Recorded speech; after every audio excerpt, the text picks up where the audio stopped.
Welcome to the Mom Spectrum, where each week moms share their stories about motherhood, careers, and finding fulfillment. This show is to help moms feel more confident because there are a million right ways to be a mom. I'm your host, Stephanie Schindler.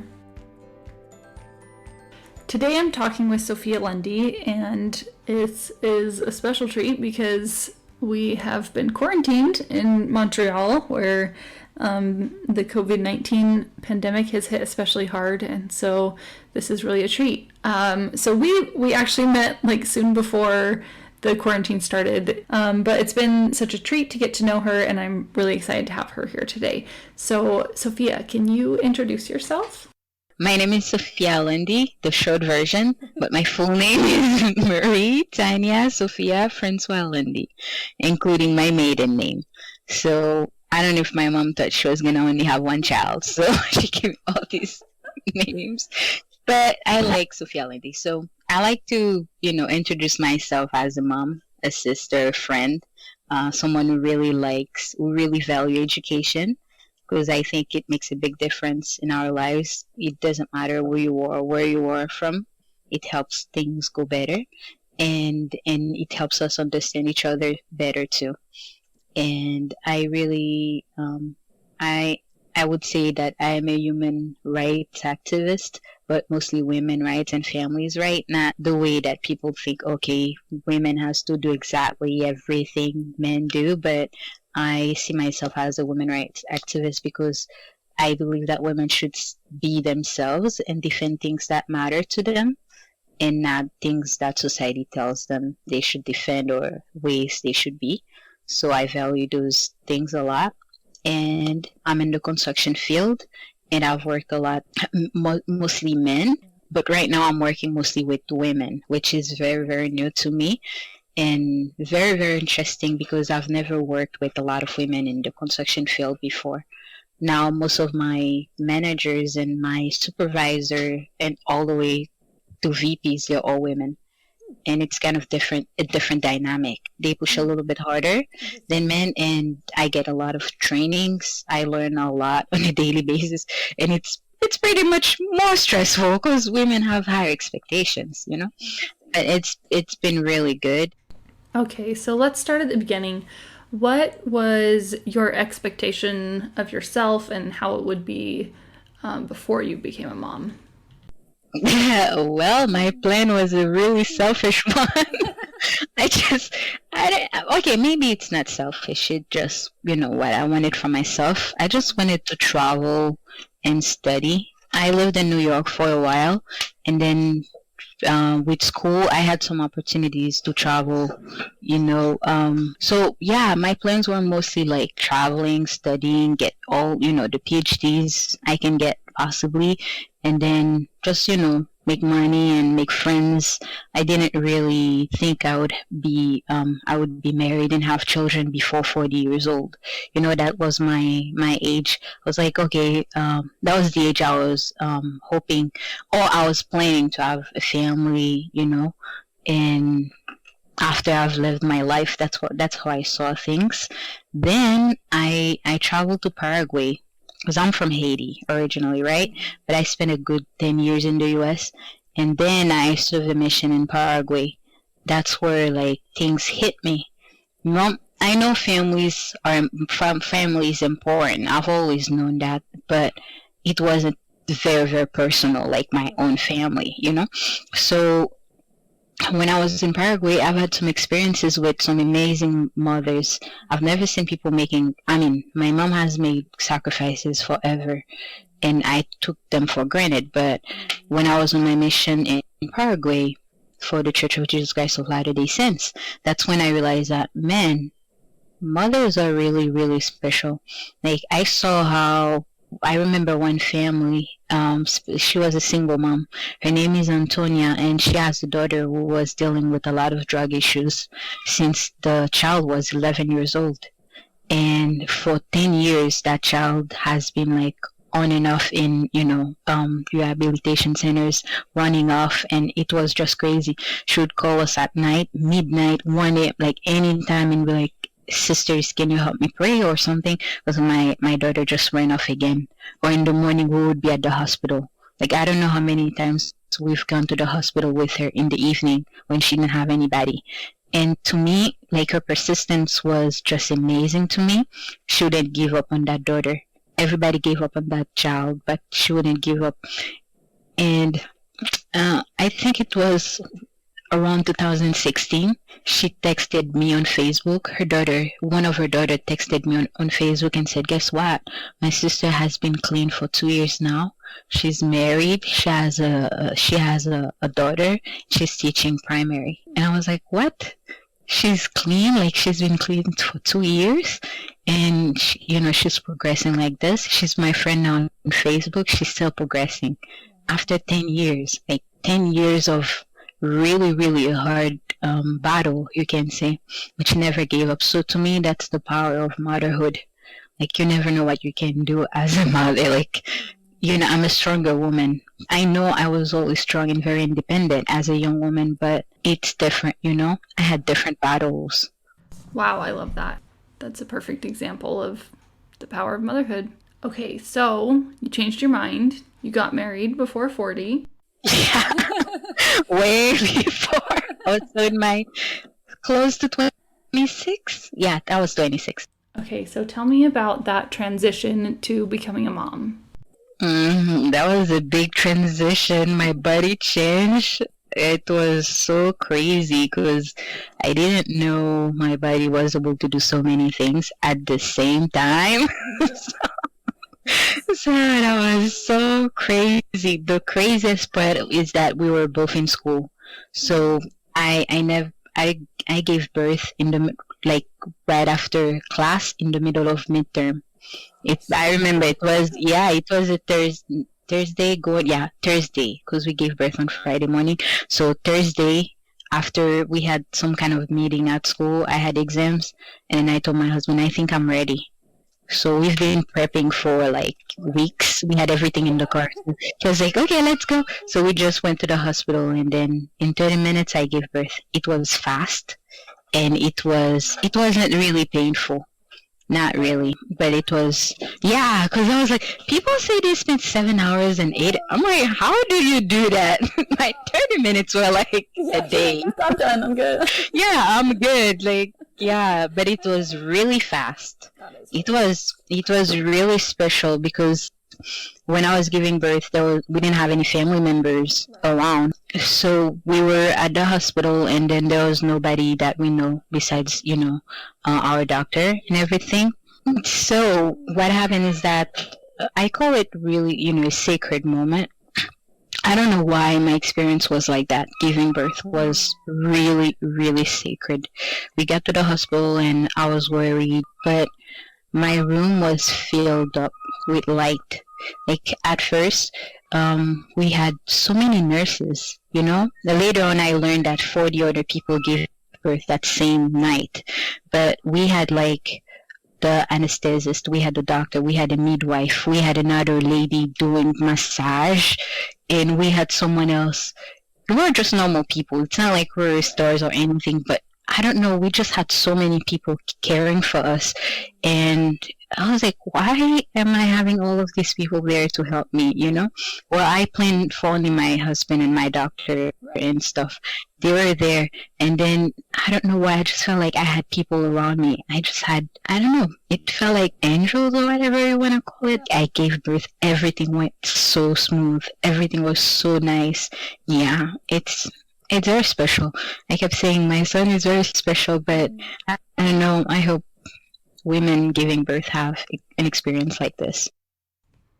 So you were in school, so how much did you have left, and how were you able to manage childcare during that time since you were both in school?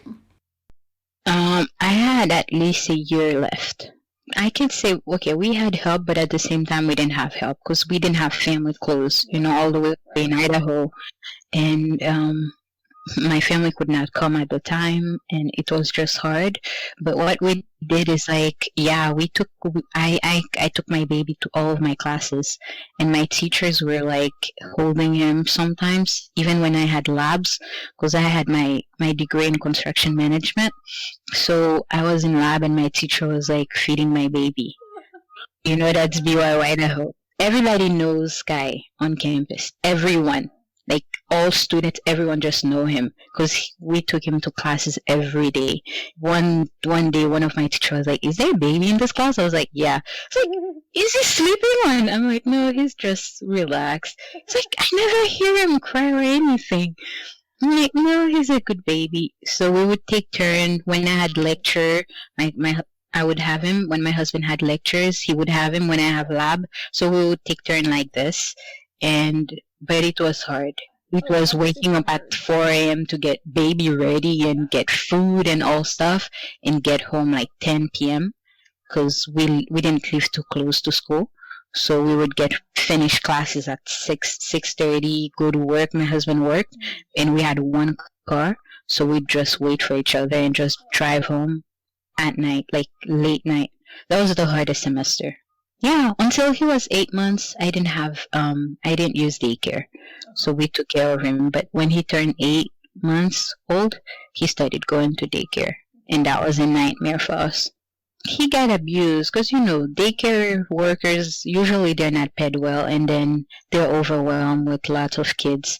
And then it's not like they're going to clean his diaper very often.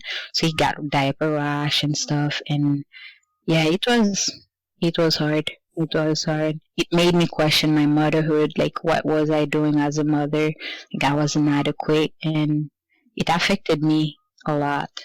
So, going forward a little bit, can you tell me about your work and career after your son was born? There are a lot of changes to be made when you're a mom.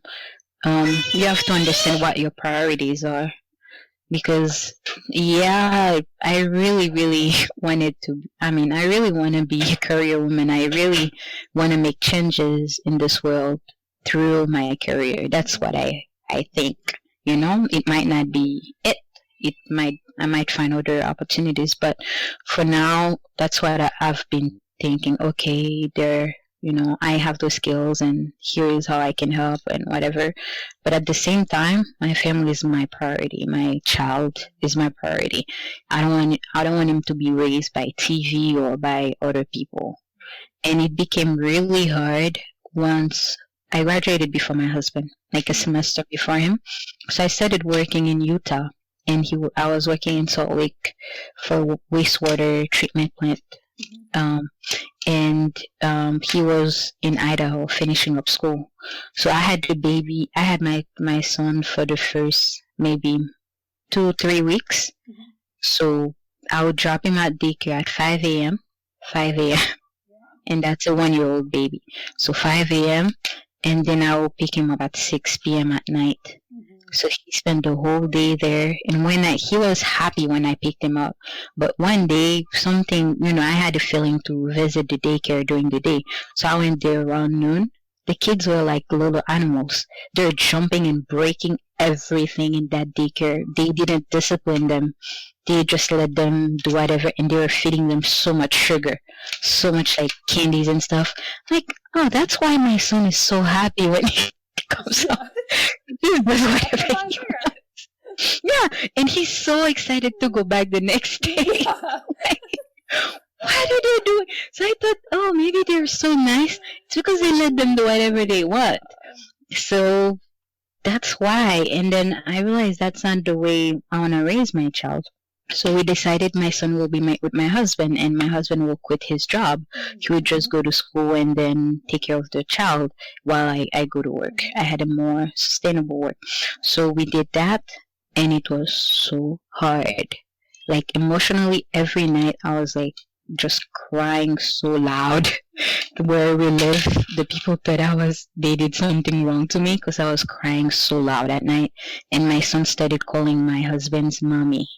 So he got confused because he didn't know what's going on. He got confused, and we had so many babysitters. He was calling everybody mommy at some point. So my husband was like, okay, this is not working either. What do we do? So at some point, I had to leave my job.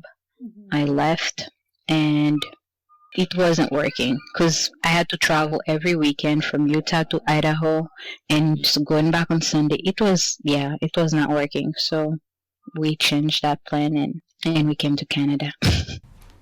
I think it's so significant to talk about those times where we get on paths as moms that are not working for us, and I think it can happen in so many different ways, but that we don't have to be stuck on that path.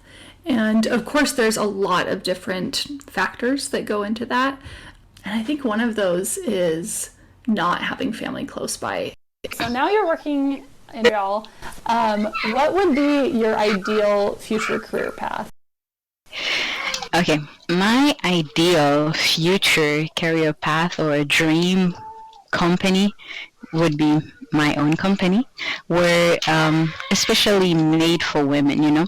I feel like workplace do not accommodate to women needs or families needs, because you'll be surprised a lot of single dads that would like that too, where I've seen people paying for some companies, they pay half of the portion of your daycare fees, but my company doesn't.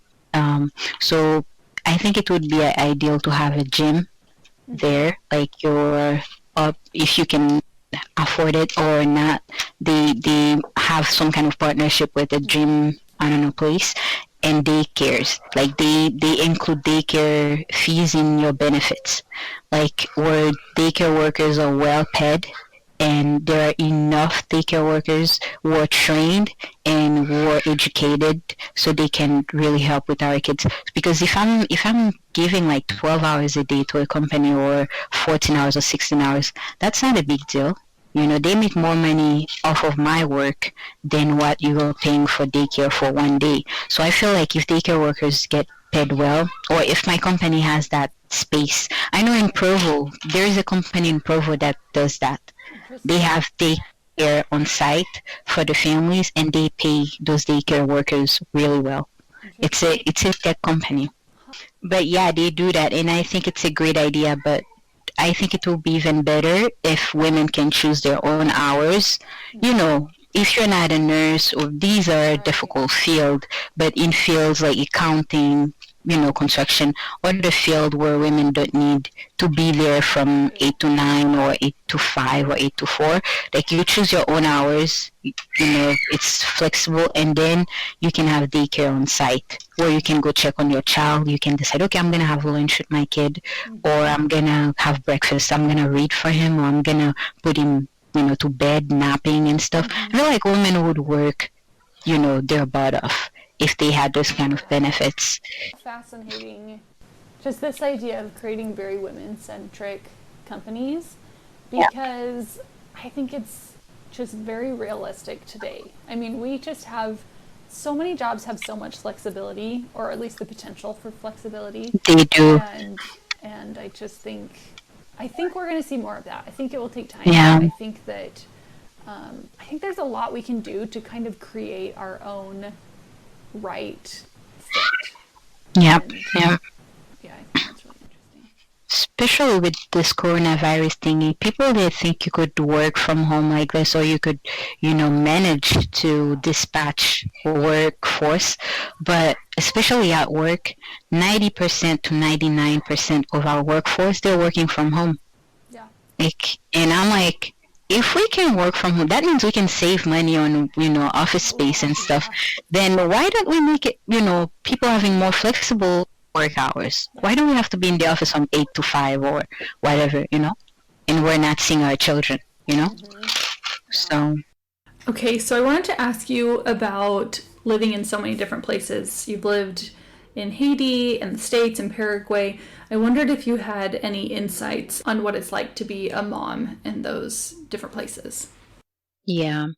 In Haiti, you can say that women, just like Paraguay, South America, you will find it very common that women are the backbone of the society. Even though they don't say it often enough, but women usually do those informal jobs to support their family, to feed them, and there are a lot of single household, so it became kind of common to find women doing everything on their own, and the men just go around feeling like, proud, and like he doesn't have to, it's like my case. Like my father just, he remarried, he's a pastor at a church, he has two other children, and then I always fight against it, but I've always felt jealous of my brother because he had both parents at home, and then he played the piano when he was young, he went to good school, now he's in France studying, so I always felt like he was so well surrounded, while my dad didn't feel the need to be there for me. My mom was alone, and that was hard, but I grew up with that conception that, okay, women are supposed to be just strong by themselves, and they don't need anybody, and they don't need, you don't necessarily need a family, you don't need both people there, to be successful. That's what I used to think, and I grew up thinking, okay, I need to work outside of the home if I want to be successful. That's the only way, and after that, for a long time, and I've kind of diminished sometimes women when I saw them deciding that, okay, I want to be a stay-at-home mom, which has been shocking to me, I have to admit. I don't know. As I'm becoming a little bit more mature, I think, I feel like everybody can choose whatever works for them, If working works for you, then that's your choice, You assume the consequences as well. Is if staying at home and taking care of your child, you can afford it, and then you can do it. Like, that's also your choice, and what works for your family. I don't have anything to judge about that, So going to the States, I see them having more structures.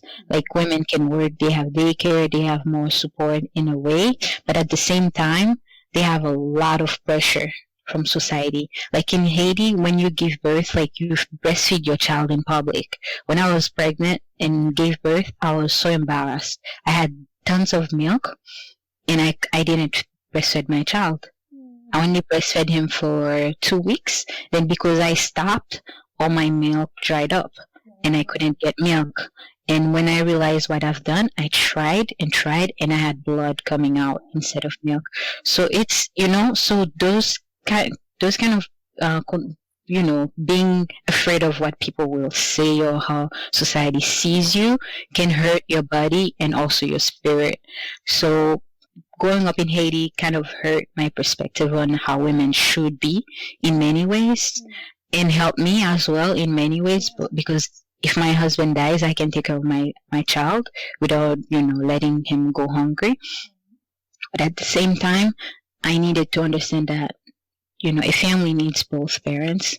A family needs that balance. Both people contribute in their own ways, But in Idaho, even though I felt the same way, but at the same time I was worried because of racism. Like, I remember, something that hurt my child when he was 12 months old. He got hurt at daycare twice in his right eye. He has something like a scar. And when I asked about it, the daycare owner was upset, and she said, like, he's black. Like, she mentioned that. And it's the first time in my life that I felt so angry. I've never been so angry. I was worried, and I was scared, because I didn't know, okay, if I'm going to be raising my black child in this society, I don't want people to see him because he's, his color. I want people to see him because he's a good young man. I don't want to keep running because of the way people treat my child. And even now, like, when we go somewhere, he looked at me, we have to say, it's okay, you're good, it's okay. When we go to church or we go somewhere, he doesn't know people, we have to say, it's okay, for him to feel that it's okay. So I feel like, I don't know, even though families are acceptable, but there are so many other little isms that people gotta work on. And in Utah, it's less, but it still happens, and you don't know when it's gonna happen. That's the hard part. You can't. Yeah. When I was a mom, I didn't worry about protecting my child. But now I feel like I'd like to carry him inside of me all the time instead of letting him out in this world. But I can't do that. He gotta go get hurt, and yeah. Oy, that is so true. I think about that all the time with my daughter. It's just hard to watch our kids get hurt. And I'm sorry, that's just so inexcusable, so sad. Okay, I wanted to ask if you have any advice for mothers who are working or who are trying to decide if they want to work. I would say like do what's gonna work for your family, you know? Don't base your judgments or your decisions based on what society tells you or other people are doing or what you see on social media. Because do what's gonna work for your child, what's not gonna hurt your child, and what's not gonna hurt you. In 10 years, can you still go to Harvard and be a lawyer? Yes. Even when you're 90 years old, can you still go back to school? Yes. Okay, I understand that there are a lot of financial issues nowadays that require women or force families to be going outside and work. If you have to go to work and see how you can have that balance. Don't work 24 hours a day. You know, don't try to become the VP in like 2 years or maybe 6 months and then cause that to be detrimental, on your family's health or your own health, and because I've been like this and it's not worth it. At the end of the day, you're like, do you want your baby to be calling someone else mom or to be calling his dad or her dad mom? Because it hurts me. I don't like that, And do you want your child to be close to you? Do you want to be raised in a good human being? Or do you want to raise someone who's unhappy and who feel like, they're not needed or wanted? One other thing that happened to me was when I was in Paraguay, like toward the end of my mission as a volunteer. It was an 18 months volunteering mission, so maybe 16 months-ish, going 17 months, I was sick for 2 days. So I slept all day one of those days, and I had a dream where I saw my mom. I don't know if because I was looking for comfort or something, I saw my mom, and the only thing I remember vividly that I could smell was her smell. I smelled her, like I had her smell in my head. I remember what she smelled like, because she used to comb my hair and put me between her legs or her knees and comb my hair. I remember what she smelled in. So that helped me, and I was good. The very next day I was doing fine. So I don't want my son to only remember me because of one smell, but I want him to remember me because of things I've taught him and things I've done with him, I want him to be a good guy so he can be responsible. When he sees a young woman, he can value her, or when he sees another man, he can treat people with respect, So I think as mothers, we can make so many differences. We don't have to be like people tell us. Society can be so harsh, judging or telling you, like showing you in Hollywood, okay, you're a bad mom because you don't do, or you're a good mom because you do. Who cares, Like nobody should tell you how to be a good mom or a bad mom. You should be a mom who cares and really, fulfill your role as a person, a woman, and a mom. That's what I think, Do what you have to do. Don't base it on what other people are doing. Thank you so much, Sophia, for sharing your story about being a mom and all of the incredible places you've lived. And thank you, audience, for listening. You can connect with me and find show notes at themomspectrum.com. If you enjoyed this show, please share it with a friend. Next week, join us to hear from Carly Walton, a virtual piano teacher who travels the world with her family.